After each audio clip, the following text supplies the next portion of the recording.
ஸ்ரீ வாசுதேவ மகாத்மியம் 20ஆம் அத்தியாயம் 4 வர்ணங்களின் கடமைகள்.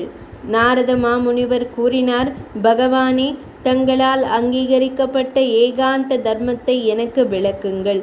இதன் மூலம் பிரபஞ்ச ஆன்மாவான வாசுதேவர் எப்போதும் மகிழ்ச்சி அடைகிறார். நாராயணர் பதிலளித்தார், பிராமணரே, தாங்கள் மிகவும் நன்றாக வினவினீர்கள். நிச்சயமாக உங்கள் அறிவு தூய்மையானது. என்னுடன் பற்றுள்ள ஒரு பக்தரான உங்களுக்கு ஒரு இரகசியத்தை கூட நான் கூறுவேன். கல்பத்தின் தொடக்கத்தில் இந்த தர்மன் விவஸ்வானுக்கு என்னால் அறிவிக்கப்பட்டது. முனிவரே, அந்த மிக பழமையான தர்மத்தை நான் உங்களுக்கு அறிவிப்பேன். அதுதான் ஏகாந்திக தர்மம். இது லக்ஷ்மி தேவியைப் போலவே பகவானிடமும் பிரித்தறிய முடியாத பக்தியை கொண்டுள்ளது. மேலும் ஒருவரின் சொந்த தர்மத்தை பற்றிய அறிவு மற்றும் உலக இன்ப பொருள்களின் மீதான வெறுப்புடன் சேர்ந்துள்ளது. இதன் மூலம் கோலோகத்தின் ஆட்சியாளர் தானே மிகவும் மகிழ்ச்சி அடைகிறார். மேலும் பக்தரின் அனைத்து விருப்பங்களும் முழுமையாக நிறைவேறுகின்றன. நாரத மாமுனிவர் வினவினார், சாஸ்திரங்களின் மூலமான உங்களிடமிருந்து ஸ்வதர்மத்தின் தனிப்பட்ட கடமைகள் பண்புகளை தனித்தனியாக அறிய நான் விரும்புகிறேன். அவற்றை எனக்கு கூறுவது தங்களுக்கு தகுதியானது. நித்திய தர்மம் உள்பட அனைத்து வேதங்கள், ஆகமங்கள் மற்றும் சாஸ்திரங்களின் மூல தோற்றத்தின் மூலம் நல்ல பகவானே, அழியக்கூடிய பொருள்களுக்கு அப்பாற்பட்ட பகவான் வாசுதேவ அவதாரம் தாங்கள் மட்டுமே. கருணையின் களஞ்சியமான தாங்கள் அனைத்து உயிரினங்களின் நலனுக்காக இங்கேயே இருங்கள். கடவுள் பிரம்மதேவரும் தங்களை தவிர மற்றவர்களும் அந்தந்த இயற்கை குணங்களால் கட்டுப்படுத்தப்படுகிறார்கள். அவர்கள் தர்மத்தையும் ஓமரத்தையும் தொடர்புடைய விஷயங்களை அவர்கள் உண்மையில் எப்படி இருக்கிறார்கள் என்பதை அறியவில்லை. எனவே அதை எனக்கு கூறுங்கள். ஸ்கந்தன் கூறினார், தர்மத்தின் சர்வ வல்லமையுள்ள மகனான பகவான் நாராயணரிடம் தெய்வீக முனிவர்கள் நாரத மாமுனிவர் இவ்வாறு கேட்டார். அவருக்கு சரியான வரிசையில் தனிப்பட்ட தர்மம் போன்றவற்றை விளக்கினார் நாராயணர். ஸ்ரீ நாராயணர் கூறினார், ஒழுக்க நடத்தை வெவ்வேறு வர்ணங்கள், சாதிகள் மற்றும் வாழ்க்கையின் நிலைகளுக்கு வேறுபட்டது. அது ஸ்வதர்மம் என்று அழைக்கப்படுகிறது. மேலும் இது பொதுவானது மற்றும் சிறப்பு வாய்ந்தது. முதலில் எல்லா மனிதர்களுக்கும் பொதுவான தர்மத்தை, கடமையை கேளுங்கள். காயப்படுத்தாதது அகிம்சை முதல் உயர்ந்த கடமையாக அறிவிக்கப்படுகிறது. தெளிவற்றது. ஒருவரின் முக்கிய தார்மீக விருப்பங்கள் எந்த ஒரு உயிரினத்தின் மீதும் ஒரு தூண்டுதல் சூழ்நிலையில் மன வகையை சேர்ந்த வெறுப்பு இல்லாமை அகிம்சை அல்லது காயப்படுத்தாமல் இருப்பது என்று அழைக்கப்படுகிறது. உண்மை என்பது உயிரினங்களுக்கு எந்த தீங்கும் ஏற்படாத பேச்சு. தபம் என்பது வேதங்களால் அனுமதிக்கப்பட்ட பொருள்களின் இன்பத்தை குறைப்பதன் மூலம் வகைப்படுத்தப்படுகிறது. சுத்திகரிப்பு என்பது 2 வகையாகும், வெளிப்புறம் மற்றும் உள்புறம். மற்றவர்களுக்கு சொந்தமானதை அவர் இல்லாத போது அல்லது வஞ்சகத்தால் எடுத்துக்கொள்ளாமல் இருப்பது திருட்டுத்தனம் அல்ல. முறையான பிரம்மச்சரியம், உணர்ச்சிகள் அல்லது ஆசைகளை கட்டுப்படுத்துதல், பேராசை மற்றும் கோபம், ஒரு பொருத்தமான நபருக்கு மகிழ்ச்சியுடன் செல்வத்தை தானம் செய்தல், அதிர்ஷ்டத்தின் மூலம் பெறுவதில் திருப்தி, புனித இடங்களில் அல்லது தியாகங்கள் மற்றும் பிற மத செயல்களில் அல்லது ஒருவருக்காகவோ அல்லது பலருக்காகவோ மனித வாழ்க்கையின் 4 இலக்குகளை பெறுவதற்காகவோ காயத்தை முழுமையாக துரத்தல், ஒருவரின் சாதியிலிருந்து வீழ்ச்சிக்கு வழிவகுக்கும் செயல்களை தவிர்ப்பது, கைகள் மற்றும் உணவின் இயக்கத்தை கட்டுப்படுத்துதல், வயிறு அதாவது சாப்பிடுதல், உணவு உட்கொள்ளுதல், பிறப்பு, பாலியல் மற்றும் பேச்சின் உறுப்பு, மது மற்றும் இறைச்சி மற்றும் அனைத்து தீமைகளையும் தவிர்ப்பது, விபச்சாரத்திலிருந்து விலகி இருத்தல், ஒருவரின் குடும்பத்தின் பாரம்பரிய நல்ல பழக்க வழக்கங்களை கடைபிடித்தல், மாதத்தின் இருண்ட மற்றும் பிரகாசமான ஆதியின் 11ஆம் நாளில் பரிந்துரைக்கப்பட்ட 10 கட்டுப்பாடுகளுடன் உண்ணா நோன்பை கடைபிடித்தல், ஸ்ரீஹரியின் அவதார தினத்தின் குறிப்பிட்ட விரதத்தை முறையாக கடைபிடித்தல், நேர்மை, துறவிகளுக்கு சேவை செய்தல், பரிந்துரைக்கப்பட்ட விதிகளின்படி விநியோகித்த பின்பு உணவை உட்கொள்வது, இறைவனுக்கு பக்தி செலுத்தும் செயல்கள், இவை எல்லா மனிதர்களுக்கும் பொதுவான கடமைகள். பிராமணர்கள், க்ஷத்திரியர்கள், வைஷ்யர்கள் மற்றும் சூத்திரர்கள், இவை 4 வர்ணங்கள், சாதிகள் என்று பேசப்படுகின்றன. முனிவரே, ஒவ்வொருவரின் குறிப்பிட்ட கடமைகளையும் இப்போது நான் உங்களுக்கு கூறுகிறேன்.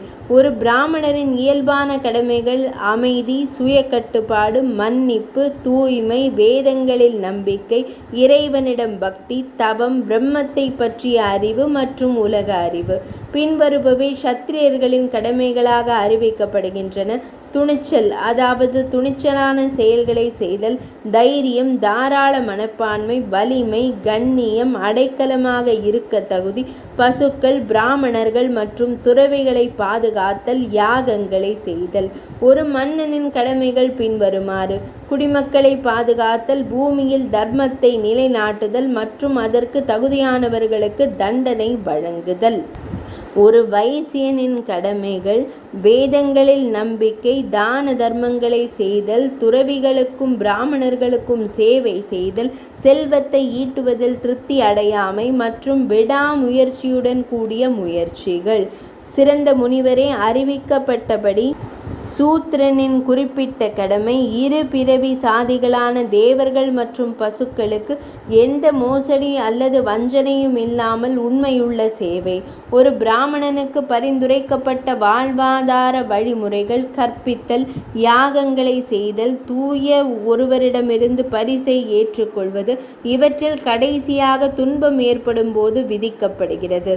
தியாகம் செய்வதிலும் கற்பிப்பதிலும் வாழ்க்கைக்கான வழிமுறையாக குறை கூறும் ஒரு சிறந்த பிராமணனுக்கு 4 வகையான வாழ்வாதார வழிமுறைகள் பரிந்துரைக்கப்படுகின்றன.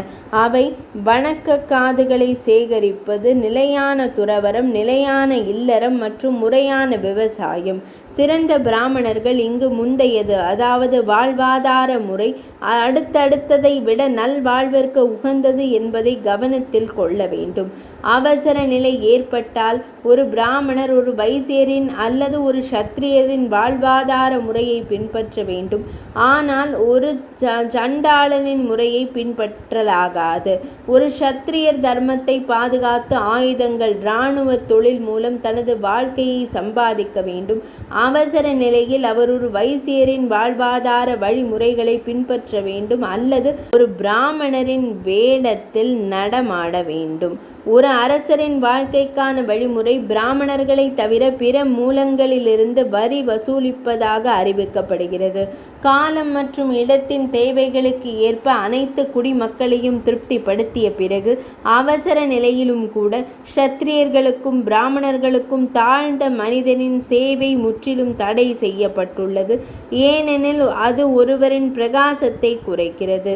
வைசியரின் விஷயத்தில் 4வது முறையாக விவசாயம், வணிகம் மற்றும் பசுக்களை மேய்த்தல் மற்றும் வட்டிக்கு பணம் கொடுத்தல் போன்ற வாழ்வாதார முறை பேசப்படுகிறது.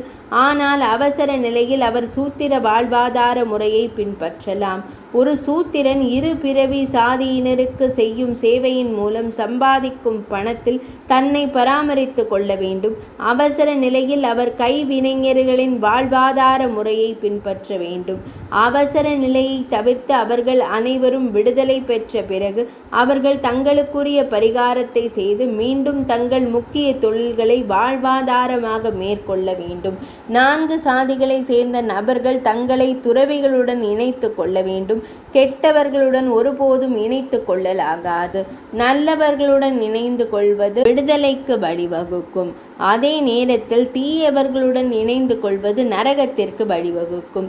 காம உணர்வு, கோபம், சுவைகளின் மீதான ருசி, பெருமை, பொறாமை, பாசாங்கு ஆகியவற்றை அடக்கியவர்கள் ஸ்ரீ மகாவிஷ்ணுவின் பக்தர்களாக கருதப்படுகிறார்கள். பெண்களின் சகவாசத்தில் காம இன்பத்திற்கு அடிமையானவர்கள், செல்வத்தின் மீது பேராசை கொண்டவர்கள், கொலைகாரர்கள், கபடத்தனத்தால் சுயநலம் கொண்டவர்கள் மற்றும் பக்தர்கள் போல் நடிப்பவர்கள் கெட்டவர்கள். இயல்பிலேயே அசுர வகை செழிப்பு கெட்டவர்களிடையே காணப்படுகிறது என்பதையும் தேவர் வகை செழிப்பு நல்லவர்களிடையே காணப்படுகிறது என்பதையும் உறுதி செய்த பிறகு நல்லவர்களும் துறவிகளும் மகிழ்ச்சியை விரும்புபவர்களால் நாடப்பட்டு சேவை செய்யப்பட வேண்டும்.